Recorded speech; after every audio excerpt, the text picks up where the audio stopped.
오늘의 말씀은 호세아 6장 1절에서 6절, 마태복음 12장 7절 말씀입니다. 오라, 우리가 여호와께로 돌아가자.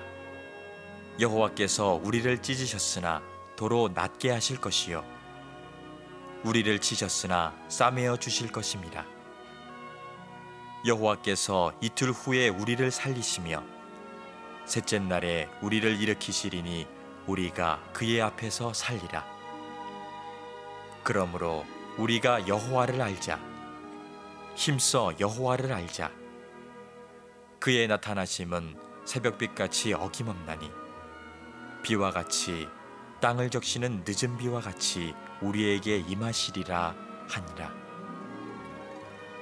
에브라임아, 내가 내게 어떻게 하랴? 유다야, 내가 내게 어떻게 하랴? 너희의 인애가 아침 구름이나 쉬 없어지는 이슬 같도다. 그러므로 내가 선지자들로 그들을 치고 내 입의 말로 그들을 죽였노니 내 심판은 비처럼 나오느니라.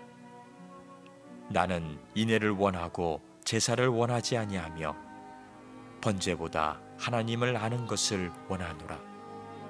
나는 자비를 원하고 제사를 원하지 아니하노라 하신 뜻을 너희가 알았더라면 무죄한 자를 정죄하지 아니하였으리라. 아멘. 네, 오늘 말씀을 전해주실 목사님을 소개해드리겠습니다. 우리 박종천 목사님이신데요, 감리교 신학대학교 우리 총장님이시고 또 오랫동안 우리 학생들을 또 가르치셨던 우리 교수님이기도 하십니다. 우리 오늘 귀한 말씀을 들려주실 텐데 우리 목사님 나오실 때 여러분 박수로 맞아주시면 감사하겠습니다.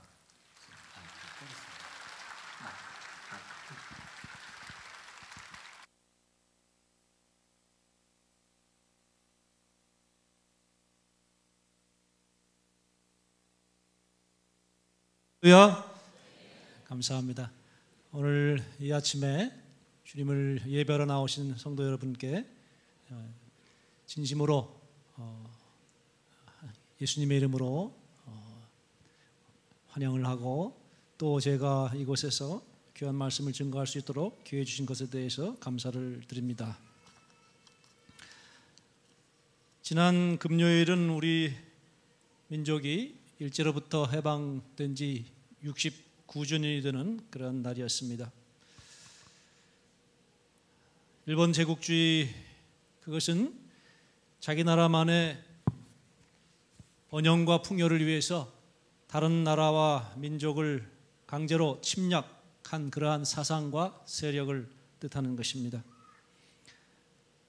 최근에 다시 주목받고 있는 일본 천황의 종전교서, 전쟁이 끝남을 알리는 교서인데 아직도 패전을 인정하지 않는 일본 사람들의 모습을 볼 수 있는 문서였고, 또 왜 지금까지도 일본의 정치인을 유시해서 많은 사람들이 자기들이 침략한 적이 없다라고 부인하는지를 알 수 있는 그러한 조서이기도 합니다. 우리 민족은 많은 면에서 애굽에서부터 해방받은 이스라엘 민족과 같이 그렇게 하나님께서 일본 제국주의로부터 해방시키셨고, 또 과거 69년, 거의 70년 동안 마치 이스라엘 백성이 성경에 나와 있는 역사처럼 그렇게 우리를 이끌어 오신 것 같은 느낌을 성경을 통해서 받게 됩니다.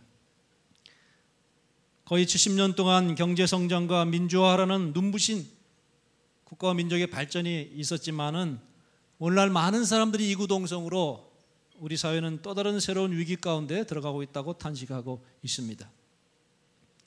마치 호세아 11장 5절에서 이스라엘 백성들이 애굽에서 해방받아서 가나안 땅으로 가서 젖과 꿀이 흐르는 땅에서 하나님의 백성으로 살게 되었지만은 저들이 점점 하나님을 버리고 우상을 숭배하고 바알을 숭배하고 하나님 율법을 떠나게 될 때 하나님께서 저들을 꾸짖으시고 이 민족을 들어서 하나님이 저들을 징계하심으로 다시 하나님 백성으로 삼고자 하는 하나님의 모습을 떠올리게 하는 것입니다.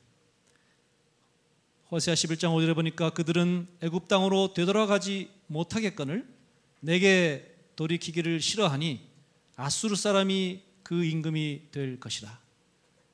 이 아수르 사람이라고 하는 것은 그 당시에 북방에 있는 큰 나라 제국을 가리키는 것입니다.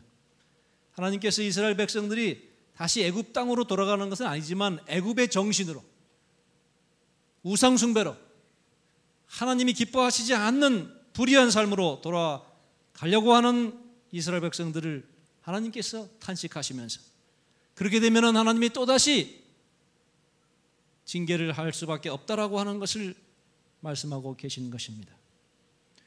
오늘날 우리 사회가 왜 새로운 위기라고 이야기하는 것입니까? 일본 제국주의의 죄악을 우리가 비판하지만 어떻게 보면 일본 제국주의가 가진 똑같은 모순, 나만의 번영과 풍요를 위해서라면 다른 사람의 고통과 희생을 무시해도 좋다는 이러한 잘못된 불의한 무자비한 사상과 풍조가 우리 사회에 만연하지 않습니까? 내년이면 광복 70주년입니다. 광복, 무슨 뜻입니까? 빛의 회복입니다. 우리는 또다시 하나님을 저버리고 이 민족이 경제적으로 풍요할지 모르지만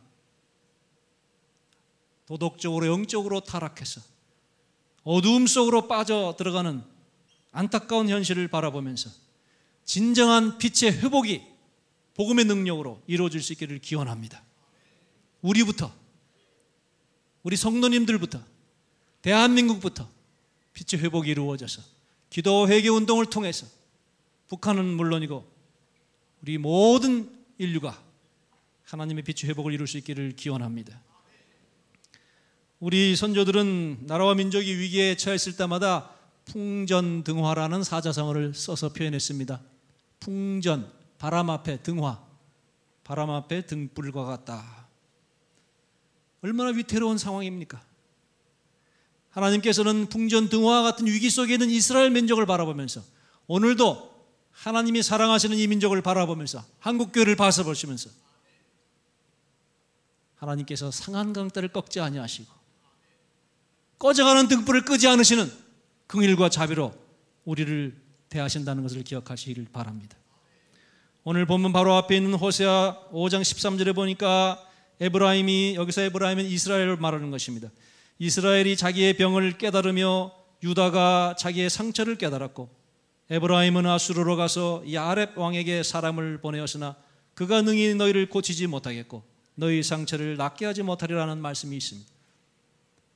이 당시에 이스라엘은 우리 민족과 같이 이스라엘 북왕국과 유다 남왕국이 분단되어서 서로 불편한 관계에 놓여져 있었던 것입니다. 특별히 북왕국 이스라엘이 시리아와 동맹을 맺고 북쪽에 있는 강대한 제국 아수르와 저항하기 위해서 택도 안 되는 그러한 세력으로 그러한 일들을 벌이기 위해서 남왕국 형제국 유다를 끌어들이려고 하니까 유다는 국제정세에 어느 정도 능통하기 때문에 그것은 될 수 없다. 반대하니까 오히려 유다를 침공하려고 하게 된 것입니다. 이 불의한 것을 바라보면서 형제끼리 또다시 분쟁하는 그런 비극을 바라보면서 호세아가 그것은 잘못됐다. 에브라임이 이스라엘이 자기의 병을 깨달으며 유다가 자기의 상처를 깨달았고 에브라임은 아수르로 가서 야렙 왕에게 사람을 보내었으나 그가 능히 너희를 고치지 못하겠고 너희의 상처를 낫게 하지 못하리라. 이 말씀은 무슨 뜻입니까? 유다 왕이 급하니까 이제 아수르로 가서 조공을 바치고 스스로 노예가 되고 속국이 되어서 자기의 형제 이스라엘을 쳐달라고 공격하라고. 이스라엘은 그때서야 때 늦은 줄 알고 다시 야랍에게 찾아가서 북쪽에 있는 아수르에 찾아가서 조공을 바치려고 하지만 이미 때가 늦었습니다. 그래서 결국 어떻게 됐죠? 북이스라엘이 멸망하게 되는 것입니다. 하나님보다는 강대국의 권력을 더 두려워하거나 또는 그 권력을 의지하려는 이스라엘과 유다의 모습을 바라보면서 8.15 69주년을 지나는 우리 민족이, 대한민국이, 북한이 또다시 이러한 우를 범하지 아니하고 우리 민족끼리 대화하고 강대국을 의지하지 말고 두려워하지 말고 하나님만을 두려워하면서 평화 통일될 수 있는 날을 꼭 올 수 있도록 기도하는 우리가 될 수 있기를 바랍니다. 호세아 선지자는 아수르가 결코 이스라엘 백성의 상처를 낫게 할 수 없다라고 하는 것을 알고 있었기 때문에 참된 의사이신 주님으로부터 도움을 얻기 위해서 진실하게 민족이 회개할 것을 요청하고 있습니다. 호세아 6장 1절 이하에 보니까 회개의 노래가 나옵니다. 오라 우리가 여호와께로 돌아가자. 여호와께서 우리를 찢으셨으나 도로 낫게 하실 것이요 우리를 치셨으나 싸매어 주실 것입니다. 오라 우리가 여호와께로 돌아가자. 강대국으로 가는 것이 아니라 하나님께로 돌아가야 되는 것입니다. 오라 우리가 여호와께로 돌아가자. 여호와께서 우리를 찢으셨으나 이스라엘과 유다로 찢으셨으나 대한민국과 북한으로 분단시키셨으나 하나님이 도로 낫게 하실 것이요 우리를 치셨으나 싸매어 주실 것입니다. 여러분 저는 이것을 생각하마다 잠을 잘 수 없을 정도로 분노가 치미는 거예요. 왜 우리 민족이 분단되었는가? 왜 우리 민족이 찢기움을 받았는가? 일본 제국주의 때문입니다. 우리 민족이 무슨 죄를 져가지고 러시아와 미국이 우리를 갈라놓는 것입니까? 일본이 전쟁을 일으킨 범죄자고 침략국가예요. 일본이 당할 징계를 왜 우리가 대신 짊어져야 되는 것입니까? 일본이 저 남쪽에 있기 때문에 북쪽에 있는 우리가 당한 것입니다. 이 억울한 일이 어디 있습니까? 그러나 오늘 말씀을 보게 될 때 여호와께서 우리를 찢으셨으나 분단시키셨으나 도로 낫게 하실 것이요 우리를 치셨으나 싸매어 주실 것이라고 하나님께서 분명히 말씀하시는 것이. 찢김의 상처가 없는 민족은 그것은 좋은 민족이 아니에요. 남의 상처를 모르는 민족은 아무리 경제가 발전해도 미개한 나라예요. 분단의 상처가 있는 우리 기대, 하나님의 치심을 받은 아픔을 아는 우리 민족이기 때문에 우리보다 연약한 자리에 있는 사람들을 이해하고 복음으로 저들에게 전하고 사랑을 나눌 수 있는 하나님의 백성이 된 것을 하나님의 이름을 찬양하시기를 바라며 이 참의 노래가 오늘 호세아서에 나와 있는 것입니다. 하나님의 마음속에 있는 이 이스라엘 백성을 향한 뜨거운 사랑의 번민의 모습이 호세아 선지자의 말씀을 통해서 나타나는 것이. 호세아 6장 4절에 보니까 에브라임아 내가 내게 어떻게 하랴, 유다야 내가 내게 어떻게 하랴, 너희의 인애가 아침 구름이나 쉬 없어지는 이슬 같도다. 여기서 하나님께서 북쪽에 있는 에브라임 이스라엘 왕국과 남쪽에 있는 유다 왕국을 부르시는 거예요. 하나님께서 오늘 대한민국만이 아니라 북한의 동포를 부르시는 것이에요. 에브라임아 내가 내게 어떻게 하랴, 유다야 내가 내게 어떻게 하랴. 내가 너희를 다시 구해주고 싶은데, 다시 건강하게 복된 그러한 나라로 만들고 싶은데 내가 너희들에게 어떻게 하랴. 너희의 인애가 아침 구름이나 쉬 없어지는 이슬 같도다. 여기서 인애라고 하는 것은 언약적인 충성심을 말하는 거예요. 하나님과 우리 사이에 언약을 맺어서 하나님이 우리를 하나님 백성으로 부르시고 하나님의 인애가, 하나님의 사랑이, 하나님의 자비가 영원히 변치 않건만은 우리의 하나님을 향한 언약적인 충성심은, 우리의 하나님을 향한 사랑과 인애는 여기 말씀해 보니까 아침 구름이나 쉬 없어지는 이슬 같도다. 하루를 가지 못해요. 쉽게 변심하는 연인처럼. 우리는 호세아가 아내 고멜로 인해서 범민했던 것을 기억하죠. 왜 호세아가 아내 고멜을 데려오라고 3번이나 데려오라고 하나님 말씀하셨습니까? 그것을 통해서 하나님께서 이스라엘 백성을 하나님이 그렇게 사랑하신다는 것을 보여주기 위한 것이에요. 그것을 통해서 하나님께서는 이스라엘 백성이 그렇게 쉽게 변심한다는 것을 깨닫게 해주시기 위함인 것이에요. 우리도 그리스도임에도 불구하고 하나님 앞에서 고의적으로 죄를 범할 때가 있지 않습니까? 다윗처럼, 베드로처럼. 그때마다 우리는 하나님 앞에 뉘우치고 회개해야 하는 것입니다. 더 중요한 것은 회개의 진정성이 있어야 되는 것입니다. 입으로만 주여 주여 하고 회개한다 하고 눈물을 흘리고 금식을 하고 기도를 하지만 돌아서서 얼마 되지 않아서 또 죄를 짓게 되면 하나님이 우리를 보시면서 얼마나 가슴 아프시겠습니까? 하나님께서 우리를 향해서 얼마나 큰 번민을 가지시겠습니까? 호세아서 11장에 보니까 하나님이 이러한 심정을 이렇게 표현하고 있어요. 에브라임이여 내가 어찌 너를 놓겠느냐, 이스라엘이여 내가 어찌 너를 버리겠느냐, 내가 어찌 너를 아드마같이 놓겠느냐, 어찌 너를 스보임같이 두겠느냐. 이 아드마와 스보임은 소돔과 고모라가 멸망할 때 같이 멸망한 소도시 국가를 가리키는 것입니다. 내 마음이 내 속에서 돌이키어 나의 긍휼이 온전히 불붙듯 하도다. 에브라임아, 이스라엘아, 내가 어찌 너를 놓겠느냐, 어찌 너를 버리겠느냐. 돌아오라. 진정성을 가지고 회개의 열매를 맺고 진심으로 하나님께 돌아오라. 하나님께서 그렇게 요청하십니다.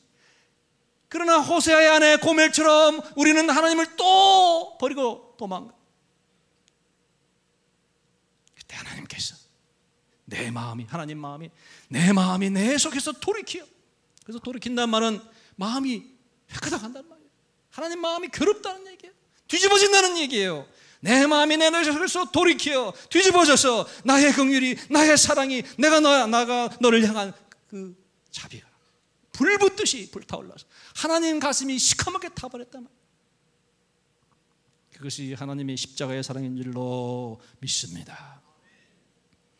오늘 본 말씀에 다시 보니까 호세아서 6장 2절에 여호와께서 이틀 후에 우리를 살리시며 셋째 날에 우리를 일으키시리니 우리가 그의 앞에서 살리라. 여호와께서 이틀 후에 우리를 살리시며. 여러분, 우리가 하나님께 회개할 때, 죄를 범하고 눈물로 자박하고 회개할 때 금방 그 자리에서 축복이 임하고 금방 그 자리에서 기도가 응답받고 금방 그 자리에서 변화가 일어납니까? 그렇지 않죠. 이틀 후에 우리를 살리시며 셋째 날에 우리를 일으키시리라.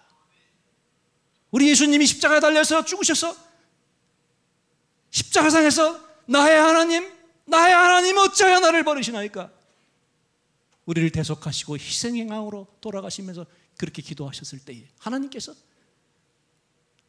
주님을 버리심으로 주님을 구하러 오시지 않고 그 자리에서 왜 방치하셨을까요? 인류의 대속을 위해서. 물론 그렇죠. 왜 하나님께서 당장 살리지 아니하시고 이틀이 지나서 사흘 만에 우리 주님을 부활시키셨을까요? 왜 우리는 사도신경에서 십자가에 달려 죽으시고 장사 지낸 바 되었다가 왜 하나님께서 예수 그리스도를 이 세상으로부터 단절시키고 매장시키고 땅에 묻으시고 모든 사람들로부터 잊혀지게 하셨을까요? 하나님이 그 큰 영광을 받기 위하신 줄로 믿으시기를 바랍니다. 사흘 만에 죽은 자 가운데서 다시 살리신 것 같이 하나님께서 우리를 이틀 후에 다시 살리시며 하나님께서 셋째 날에 우리를 일으키심을 믿으셔야 됩니다. 인내로 그 열매를, 회개 열매를 맺고 인내로 하나님이 우리의 회복을 기다리고 참으시고 기다리셔야 되는 거예요. 그러므로 우리가 여호와를 알자, 힘써 여호와를 알자. 하나님을 아셔야죠. 십자가의 이 신비를 아셔야죠. 참고 기다리셔야죠. 회개 열매를 맺으셔야죠. 이틀 후에, 사흘 후에 하나님이 나를 정령 일으키시리라. 그의 나타나심은 새벽빛같이 여김없나니 비와 같이 땅을 적시는 늦은 비와 같이 우리에게 임하시리라. 새벽빛, 깜깜한 어둠이지만 빛의 회복은 이루어지는 것입니다. 새벽빛은 어김없이 오는 것입니다. 마른 땅에 하나님께서 단비를 내리신 것 같이 땅을 적신 늦은 비를 우리에게 임하게 하시는 것입니다. 사랑하는 여러분, 그렇기 때문에 하나님께서 여러분의 기도를 쉽게 금방 그 자리에서 응답하지 않는다고 해서 원망하지 않는 여러분 되기를 바랍니다. 하나님은 오히려 우리를 바라보시면서 너의 인애가 아침 구름이나 쉬 없어지는 이슬 같도다. 하나님께서 그렇게 말씀하십니다. 하나님의 유머죠. 우리를 바라보는데 하나님의 복 주시고 하나님이 사랑을 느끼고 금방 그 자리에서는 천하를 다 하나님께 드릴 것 같이 그렇게 하다가 바로 그 다음 순간 어려움이 당할 때 넘어지고 넘어지고 하나님 모른다고 부인을. 그러니까 하나님께서 너의 인애가, 너의 충성심이 아침 구름이나 쉬 없어지는 이슬 같도다. 하나님께서 탄식하시면서 하나님께서 그런 말씀을 하신 것이. 그런데도 우리는요 더 하나님 원망하죠. 왜 하나님, 세상 사람들 좀 보세요. 교회도 다니지 않고 헌금도 하지 않고 헌신도 하지 않고 거룩하게 살려고 하지도 않고 회개도 하지 않는 왜 이 불신자들은 저렇게 편하게 사는 것 같은데 왜 하나님은 불꽃 같은 눈동자로 저를 감시하고 벌하시려고 합니까? 좀 절 가만 놔두세요. 여러분, 그렇게 우리 원망할 때 많죠. 하나님께서 우리에게 이런 아픔을 주신 것은, 우리를 찢으신 것은, 우리를 치신 것은 우리가 미워서가 아니라 우리를 멸망하게 하기 위해서가 아니라 십자가 부활의 능력을 믿고 거듭나서 더 건강하게, 더 복되게, 더 위대한 하나님의 자녀로 거듭나게 하려고 하시는 뜻임을 믿으시기를 바랍니다. 호세아 선지자는 오늘 본문에서 나는, 하나님께서는 인애를 원하고 제사를 원하지 아니하며 번제보다 하나님을 아는 것을 원하노라 말씀하셨어요. 하나님께서 하나님 앞에 나와 예배드리고 제사드리고 하나님께 나와 봉사하고 헌신하는 건 물론 기뻐하시죠. 그러나 그 안에 하나님을 향한 진정한 인애, 진정한 언약적인 충성심이 있어야 되고 그 안에 정말 하나님을 아는 지식이 경험되어지게 될 때에 하나님이 기뻐하시는 줄로 믿습니다. 내 몸을 부사릴지라도 사랑이 없으면 아무것도 아니라고 고백한 사도 바울의 말씀을 기억합시다. 오늘 여러분의 예배 안에서, 기도 안에서, 찬양 속에서, 헌신 속에서 하나님을 인애하시는 그 사랑이, 하나님을 아는 그 체험이, 그 비밀의 아름다움이 체험되어 주시길 주님으로 간절히 부탁을 드립니다. 70번씩 7번 넘어질지라도 절망하지 말고 70번씩 7번 용서하시는 주님의 자비를 믿고 다시 나아갑시다. 나는 비록 약하나 주의 힘은 강하다. 나를 도와주시는 주님 곁에 가까이 나 걷겠네. 주님 곁에 가까이 더 가까이 가리라. 나를 도와주시는 주님 곁에 가까이 나가리라. 주님 곁에 넘어져도 다시 일어나서 70번씩 7번 용서하신 주님의 자비심을 믿고 주님 곁에 가까이 나아가는 여러분 되기를 바랍니다. 그러므로 오늘 하나님은 호세아서 10장 12절 말씀으로 우리에게 요청하십니다. 너희가 자기를 위하여 공의를 심고 인애를 거두라. 너희 묵은 땅을 기경하라. 지금이 곧 여호와를 찾을 때니 마침내 여호와께서 오사 공의를 비처럼 너에게 내리시리라. 이 무더운 여름철이지만 여러분의 심령의 묵은 땅을 기경하시기를 바랍니다. 공의를 이루고 하나님의 정의를 이루어서 하나님의 인애의 열매를 거두시기를 주님으로 간절히 축복을 합니다. 오늘 우리가 직면하고 있는 우리 사회 현실은 어떻습니까? 텔레비에서 여러분 광고가 얼마나 많이 나와요? 또 광고가 또 왜 이렇게 재밌는 게 많아? 그거 보면서 여러분 뭘 느낍니까? 저도 똑같은 인간이에요. 모방 소비, 소비를 모방하는 욕구를 느끼는 것이에요. 그게 우리 사회에 우리가 악하고 음란한 우리 사회가 우리를 유혹하는 것입니다. 우리가 만약에 우리 민족이 만약에 광고에 나오는 상품들을 그냥 다 산다면, 다 살려고 한다면 어떻게 되겠습니까? 나라가 온전하지 않겠죠. 다른 사람이 저 비싼 상품을 소비하는데 나도 저거를 소비하고 소유해야 나도 인정받을 수 있을 것 같아요. 돈 때문에 인간 생명에 대한 자비심보다는 무자비한 희생을 강요하고 있는 우리 사회 현실 속에서 돈 때문에 모방 소비를 그 욕구를 충족하기 위해서 폭력을 행사하고 살인을 하고 수많은 아픔이 이 땅에 있는 것입니다. 세월의 희생자들을 말할 것도 없고 우리 사회에 많은 사람들이 여러분 게을러서 그들이 굶습니까? 직장에 나가서 열심히 일을 안 해서 어렵습니까? 열심히 일하고 직장도 있지만 그래도 못 사는 거예요. 이 땅에 소외받은 우리의 이웃들, 불우한 이웃들, 약자들을 생각하면서 하나님이 우리에게 주신 이 특권과 귀한 직장과 건강과 재산을 내 것으로 생각하지 아니하니 내가 저들보다 잘났기 때문에, 내가 하나님의 백성이기 때문에, 내가 하나님의 선택을 받았기 때문에 저 죄인들은 저렇게 망하는 거야. 저들을 정죄하는 사람들이 되지 말고 우리 이웃들을 불쌍히 여기며 나누는 여러분 되시기를 간절히 부탁을 드립니다. 저 친구이면서 8살 때 브라질로 이민 가가지고 감리교 신학대학교의 교수가 되었어요. 정성모 교수님. 욕구와 시장 그리고 신학이라는 책에서 이렇게 말하고 있습니다.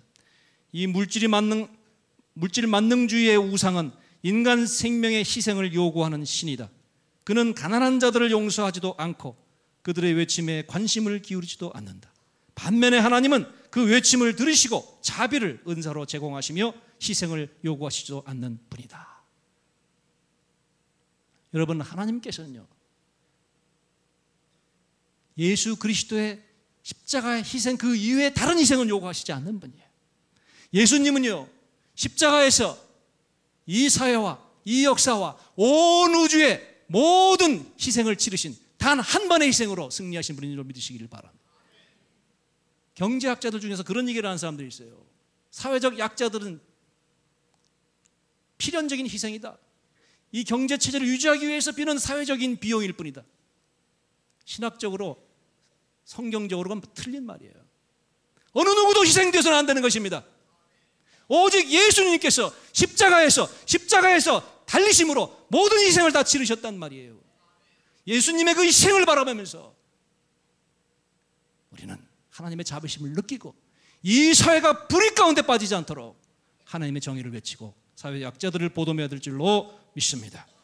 오늘 본문에 보니까 예수님이 안식일에 시장하여 밀 이삭을 잘라 먹었던 제자들을 비판하는 바리새인들을 향해서 말씀하시는 것이죠. 나는 자비를 원하고 제사를 원하지 아니하노라 하신 뜻을 너희가 알았더라면 무죄한 자를 정죄하지 아니하였으리라. 우리 예수님께서도 오늘 우리가 읽은 본문 말씀을 읽으신 거예요. 나는 자비를 원하고 제사를 원하지 아니하노라 하신 뜻. 여러분, 예수님 따라다니면서 정신없이 복음을 전하다가 끼니도 챙기지 못해가지고 굶어가지고 배고파서 안식일에 밀이삭을 좀 뜯어 먹은 게 큰 죄가 됩니까? 에? 경건의 모양은 있으나 경건의 능력을 부인하는 바리새인들에게 그것은 안식일법을 어긴 죄죠. 또 있습니다. 사유재산의 권리를 절대화하는 사람들에게 그것은 남의 부동산에 무단 침입해서 남의 재산을 무단 탈취한 죄입니다. 예수님 그렇게 생각하지 않았어요. 예수님 그렇게 생각하지 않았어요. 감옥에 있는 사람들, 범죄한 사람들, 도둑질하는 사람들 그렇게 쉽게 보지 마세요. 왜 그럴 수밖에 없는가를 생각해 보세요.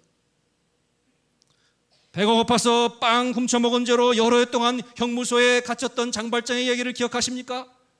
무기형을 참다 못해 그는 탈옥했지만 사회 적응에 다시 실패하죠.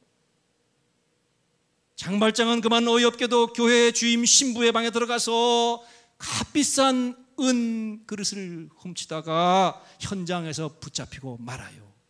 재범이니까 이번에는 뭐 무기가 아니라 사형도 받을 수 있죠. 무시무시한 형벌을 받아야 되는 건데 자베르 경감이 불꽃 같은 눈으로 그를 지켜보는 바로 그때입니다. 바로 그때 주임 신부가 장발장을 바라보면서 그를 정죄하는 형사 자벨에게 조용히 말하죠. 형사님, 저 은그릇은 장발장이 훔친 게 아니라 내가 그를 위해 선물로 준 것입니다. 사랑하는 여러분, 바로 이때부터 장발장의 삶이 변화된 것입니다. 사회적인 형벌이, 사회적인 꾸짖음이, 차별이, 형사제도가, 감옥이 사람을 변화시키는 거 아니에요.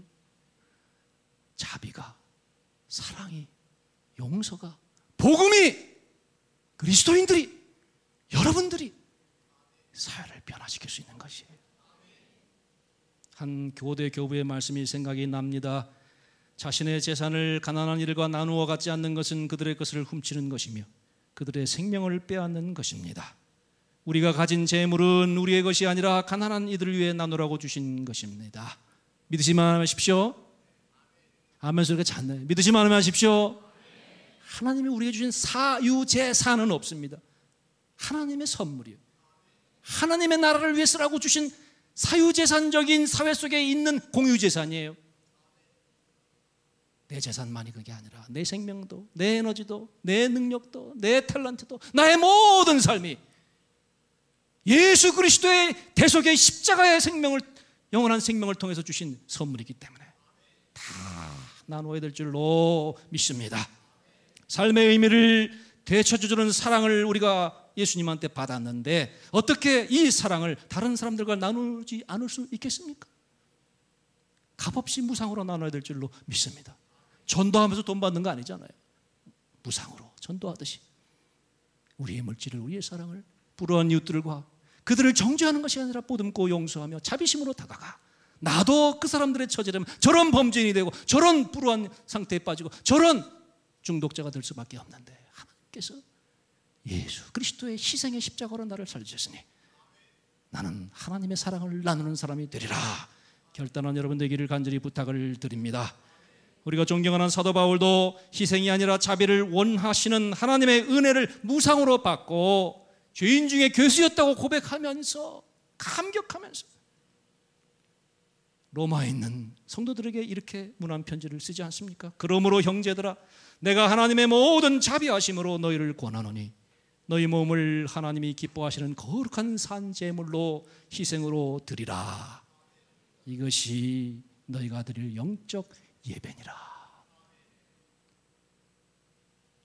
하나님의 모든 자비하심을 힘입어서 예수님이 우리 위해 대속하고 희생하신 그 공로를 믿음으로 용서받고 복받은 우리가 하나님의 자비하심으로 우리의 몸을 하나님이 기뻐하시는 사한 제물로 희생으로 드리라. 강요된 희생은 희생이 아닌 것입니다. 예수님이 십자가와 부활의 능력을 바라보고 자발적으로 사도 바울처럼, 자발적으로 웨슬리 목사님처럼, 자발적으로 이 땅의 많은 순교자들과 성도들처럼 하나님 앞에 우리 자신을 거룩한 산 제물로 드리게 될 때에 하나님께서 그것이 너희가 드릴 영적 예배라고 말씀하시는 것입니다. 독일의 성사학자 에른스트 케제만은 이 본문 말씀을 주석하면서 이렇게 말하고 있어요. 그리스도교 예배는 거룩한 곳에서 거룩한 때에 그리고 거룩한 행위로서 행해지는 것으로 성립되는 것이 아니다. 그것은 어떤 경우에는 속된 영역에서 육신적 실존을 바치는 것이다. 끊임없이 요구되는 일로서의 예배는 일상생활 안에서 일어나며 여기에서 모든 그리스도인들은 동시에 제물이요 제사장이다. 우리의 예배가, 우리의 제사가 자비를 원하시는 하나님의 은혜를 생각할 때 예배당에서만 드리는 여러분 예배가 아니라 세상으로 나아가서 가정 안에서, 직장에서, 폭력과 거짓이 난무하는 거리 위에서, 군대에서, 그 어느 곳에든지 하나님의 부르심이 있는 그 어두운 땅에서 우리의 몸을 하나님이 기뻐하시는 거룩한 산 제물로 드리는 것이 영적 예배임을 믿습니다. 여러분, 그동안 얼마나 많이 믿음 생활에 노력을 하셨습니까? 기도하시고 예배 보시고 헌신하시고 헌금 바치시고 봉사하시고 전도하시고, 그러니 모든 것들을 위해 하나님을 아는 여러분 되기를 간절히 축복합니다. 하나님의 인애를 깨달으시고 하나님처럼 자비한 마음을 가지고 이 모든 것 위에 사랑을 여러분 꼭 가지시고 나가시기를 부탁을 드립니다. 우리 비록 약하지만은 주님과 함께 우리 자신을 하나님을 위한 기뻐하시는 산제물로 드립시다. 사도 바울의 남은 권고의 말씀을 읽어드림으로 오늘 제 말씀을 마치고자 합니다. 너희는 이 세대를 본받지 말고 오직 마음을 새롭게 함으로 변화를 받아 하나님의 선하시고 기뻐하시고 온전하신 뜻이 무엇인지 분별하도록 하라.